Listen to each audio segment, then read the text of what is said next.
మన గ్రామాల్లో గ్రామ దేవతలు ఉంటారు. ఈ గ్రామ దేవతలు అక్కమాంబలుగా కొలుస్తుంటారు. అంటే ఆది పరాశక్తికి ఆది మూలమైనటువంటి అమ్మవారి స్వరూపాలే ఈ గ్రామ దేవతలు.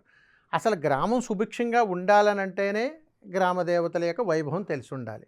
కాబట్టి మనం ఎంత పెద్ద పెద్ద పట్టణాల్లో ఎదిగినా, ఎంత పెద్ద ఉద్యోగాలు చేసినా, దేశ విదేశాలు వెళ్ళినా కానీ మనం అంత బాగున్నాము, మన భారతదేశం అంత కీర్తి గడిస్తుందన్న గల కారణం ఏమిటై?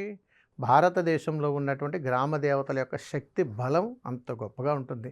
మరి భారతదేశం అంత కీర్తి గడించినప్పుడు, భారతీయులమైనటువంటి మనము కూడా అంత కీర్తి గడిస్తున్నప్పుడు, మనకింతటి వరప్రసాదాన్ని ఇచ్చినటువంటి దేవతలు ఎవరై ఉంటారు?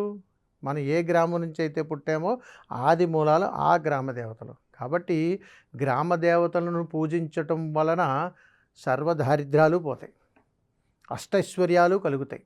ఆ గ్రామాన్ని పట్టి పీడిస్తున్నటువంటి దారిద్ర్యాలన్నీ సమసిపోతూ ఉంటాయి.